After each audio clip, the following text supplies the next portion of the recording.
ዛሬ ላይፍ በጣም ፌር እንዳልሆነ ላሳያችሁ ነው የመጣሁት። አንዳንዴ ጨዋ ስንሆን አንዳንዴ ስነስርዓት ሲኖረን ምናምን ይሳካልናል ብላችሁ የምታስቡ ሰዎች ስለዚህ ሰው ስላልሰማችሁ ነው። ስሙ ጄምስ ይባላል። $167 ሚሊዮን ሎተሪ ነው የወጣለት። ግን ጄምስ ምን አይነት ሰው ነው? ጄምስ እድሜው 50 ነው። እስር ቤት ትክክለኛ ቤታቸው ነው የሚባሉ ሰዎች ታውቃላችሁ። በቃ ከኖርማል ቆይታቸው የእስር ቤት ቆይታቸው የሚበልጥ ላይፋቸው እንደሱ አይነት ሰው በአደንዛዥ ዕፅ ይታሰራል፣ በስርቆት ይታሰራል፣ በመኪና አደጋ ይታሰራል። በቃ የሚያሳስር ነገር ሁሉ የቀረ የለም። እኔ እየሞከረ ሁሉ ነው ይመስለኝ ኤክስፐርት ማለት ነው። ምክንያቱም በሁሉም ነገር ታስሯል። የሚገርመው ደግሞ ይሄ አይደለም፣ እስር ቤት ውስጥ ደግሞ ሆኖ ችግር ነው የሚፈጥረው። ህጋዊ የሚባል ነገር አይመቸውም። ህገወጥ ነገሮች ነው ሁሌ የሚያደርገው። ውስጥ ሆኖ ይደባደባል።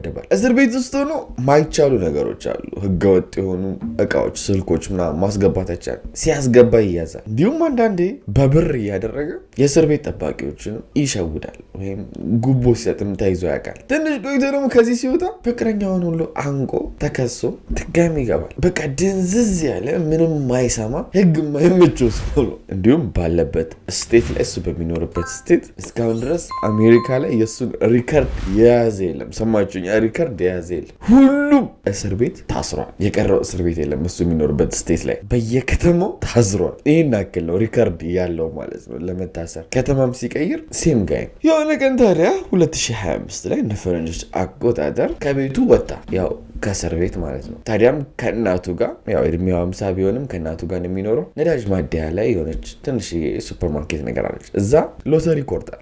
$2 ሎተሪ። በነገታውም እናትየዋ ይህን የቆረጡትን ሎተሪ ቼክ አደረገች። እናም አንደኛው የቆረጡት ትኬት አሸነፈ። የቆረጡት ደግሞ ሎተሪ ቢግ ቦል ነው የሚባለው። ቢግ ቦል ላይ በታሪክ የመጀመሪያው ትልቁ ብር ነው። ኬንታኪ ላይ እሱ የሚኖርበት ቦታ ሲወጣ እንደዚህ ማለት ነው $167 ሚሊዮን ወጣላቸው። ጠርቷቸውም ሰጧቸው። ይህም እዚህ ጋር የምታዩት ትክክለኛ ፎቶቸው ነው። እናትየዋች ነች። ጄምስ ይሄ ነው። ጊዜውም 2025 ነው እንደ ፈረንጆች አቆጣጠር፣ ያለፈው ዓመት ማለት ነው። አሁን ሎተሪ ውጭ ሀገር፣ እኛ ሀገር አላውቅም፣ ውጭ ሀገር ስታሸንፉ 2 ቻንስ ይሰጣቸዋል። ሎተሪው ለ30 ዓመት ተደርጎ ተካፍሎ በየዓመቱ የሆነ ሚሊዮን ያክል ይሰጣችሁ ወይስ አንዴ ይሰጣችሁ ይባላል። አንዴ ሲሰጣችሁ ብሩ ከ167 ሚሊዮን በጣም ነው ዝቅ የሚለው። በየዓመቱ ሲሰጣችሁ ግን ለእናንተ ብዙ አድቫንቴጅ ያለው፣ ብሩን ብታጠፉ ያው በየዓመቱ ስለሚሰጣችሁ ነው። ብቻ አድቫንስ የሚባለው በየዓመቱ የሚሰጣችሁ ነው። 167 ሚሊዮን አስቡት። ጄምስ ግን አንዴ ወስዳለሁ አለ። አንዴ ሲወስድ ከ167 ሚሊዮን ታክስ ጎማምዶ ቆራርጦ በአንዴም ስለወሰደ $77.3 ሚሊዮን ወሰደ። በዚህ ሎተሪ ላይ ያለ ታክስ ዓለማችን ላይ በጣም አነጋጋሪ ነገር ነው። ሎተሪ ሲደርሳችሁ የሚቆረጥባችሁ አቆራረጥ ከ167 ሚሊዮን ነው። አስቡት። $77.3 ሚሊዮን የተሰጠው ማለት ነው። ግማሽ ራሱ አልሰጡትም። ግን ለሱ ይሄም አሪፍ ነው። በጣም ብዙ ብር ነው። ጄምስም ታዲያ በፊት ከነበረበት ችግር ከእስር ቤት ይገላገላል ብላችሁን ያስባችሁታ? አይመስለኝም። ገና ብሩ በተሰጠው በመጀመሪያ ቀን ከፍቅረኛው ጋር ከኬንታኪ ወደ ሴንት ፒት ቢች ይሄዳሉ ማለት ነው። እዛ ጋር ደስ የሚል ቪው አለው። ደስ የሚል ቦታ ነው። ለመዝናናት ነው የሄዱት። ፍቅረኛው እች ነች፣ ጃኪ ትባላለች። ሆቴል ውስጥ ነው ስላገኙት ሎተሪ ማውራት፣ መጎረር፣ ለሁሉም ሰው እያወሩ መዝናናታቸውን ቀጠሉ። ችግሩ ግን ጄምስ በዚህ በኩል ችግር መፍጠር ጀመረ። ከሆቴሉ ከስተመሮች ጋር መጨቃጨቅም ጀመሩ። ትንሽ ቆይቶ ሁሉ ጄምስ ይህንን ከስተመር በቦክስ ይመተዋል። ሰዎችም ሊገላግሏቸው መጡ። ፍቅረኛው ጃኪ ግን ከከስተመሩ ሚስት ጋር እሷ መጣላት ጀመረች። ነገሩ በጣም አልበርድ ሲል በቃ ፖሊሶች እየተሯሯጡ መጡ። አንደኛው ፖሊስ ከስተመሩን ዘሎ ያዘው። ተደበይ ሰዓት ፖሊሱ ይዞት ጄምስ የተያዘውን ከስተመር አብሮ ጣላውን ለመምታት ሲሞክር ፖሊሱን ይመተዋል። ከዛስ ይቅርታ ጠየቀ። በጭራሽ ሰክሯል። መሮጥ ይጀምራል ማለት ነው። ፖሊሶች ደግሞ በቴዘር እሱን ይከተሉታል። ቴዘር ማለት የኤሌክትሪክ ሽጉጥ ነው። ዝርግፍ ነው ያደረጋችሁ ማለት ነው። እና ይህ እዚህ ጋር የምታዩት ሲን ትክክለኛ ቪዲዮ ነው። ይህ ሰካራም እንደምታዩት እየተተረማመሳል። ወዲያውም ደግሞ ቀጭም ያደርጉታል። እናም ጄምስ ይታሰራል። ጃኪም ቀጭም ትደረጋለች። ፍቅረኛው ትክክለኛ ፎቶዋ የሷም ይህን ይመስላል። ከ9 ቀን በኋላ ከእስር ይፈታል። ቆንጆ ጠበቃ ቀጥሮ፣ ምክንያቱም እስሩ ወደ ብር ተቀየረለት። ለብሩ ደግሞ ችግር የለም ከፈለ። ፍቅረኛው 9 ቀን ሙሉ አልቆየችም። በንጋታው ነው የተለቀቀችው እሷ። ከትንሽ ቀናቶች በኋላ ጄምስ ምገርም መኪና ገዝተው፣ በስትክክልም አይደለም የሚነዳው መኪናውን፣ በቃ በሚያስጠላ ሁኔታ በፍጥነት እየነዳ አዘዋጁታል። $77 ሚሊዮን ኖሯችሁ ሪስክ ወስዳችሁ በፍጥነት ስትነዱ አያዋጣም። እሱ ግን ችግር የለበትም። በ140 ነው ከተማ ውስጥ የሚነዳው። ታዲያም ከትንሽ ደቂቃ በኋላ መኪናው ከሌላ መኪና ጋር ያላችሁ ነው። በዚህ ሰዓት ወርዳችሁ ይቅርታ ምናምን ተባብላችሁ ኢንሹራንስ ቁጥር ተለዋውጣችሁ ትሄዳላችሁ። ጄምስ ምን አደረገ? ከመኪናው ወርዶ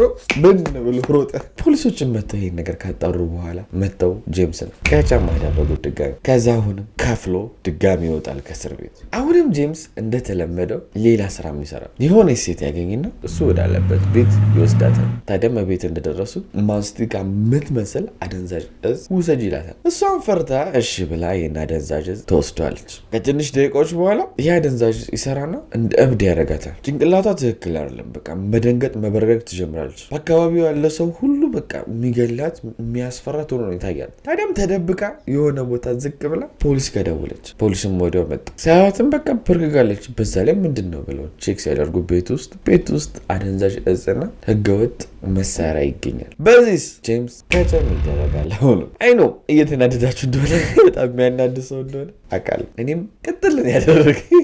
ታዲያም ከትንሽ ቀናቶች በኋላ ጄምስ አሁንም ከፍሎ ይወጣል። የብር ችግር ያለበትም እንደምታውቁት ችግር ያለበት እሱ የእስር ቤት ብቻ ነው። ከወር በኋላ ከፍቅረኛው ከጃኪ ጋር ቁማር ቤት ውስጥ ናቸው። በመሀል ግን ይጣላሉ፣ ጭቅጭቅ ይፈጥራሉ። ከዛው በቀልሻለሁ ይልና ጥሏት ይሄድና የሚገርመው ነገር ደግሞ ይሄ ሁሉ ብር እያለ ደህና ቤት እስካሁን አልገዛም። እየተከራየ ምናምን ነው የሚኖረው። እናም ከዚች ሴት ጋር ደግሞ አንዳንዴ ጊዜ ያሳልፋል እሷ ቤት። ስለዚህ ስለተጣሉ አሁን ይመጣና እቃውን ይወስዳል። ይህን ሲያደርግ ፍቅረኛዋ ሲኩሪቲ ካሜራ አለ፣ በሲኩሪቲ ካሜራ እያየችው። እናም ልክ እንደማያውቀው ሰው ሆና ፖሊስ ጋር ደወለች፣ ቤቴ ሌባ ገባ ብላ። ፖሊሶችም ደግሞ እሷ ቤት ሲሄዱ እሱ ኦልሬዲ ከዛ ቤት ሄዷል። ፖሊሶችም ምን ሰረቀብሽ? ቤትሽን ቼክ አድርጊ፣ የተሰረቀ ነገር ካለ ሲሏት ብር አስቀምጬ ነበረ ወደ $13,000 የሚሆን በካሽ እዚህ ቦክስ ውስጥ እና እሱ የለም አለች። ፖሊሶችም ማን የሰረቁ? ጄምስ ሊሆን ይችላል። አዎ ጄምስን የሰረቀኝ አለችው። አስቡት $77 ሚሊዮን ያለው ሰው $13,000 ሲሰርቅ ማለት ምን አይነት ጄምስ ለእንደዚህ አይነት ሰው አሁን ይህን ሁሉ ብር ማሸከም ማለት ላይፍ ፌር እንዳልሆነ ነው የሚያሳየው።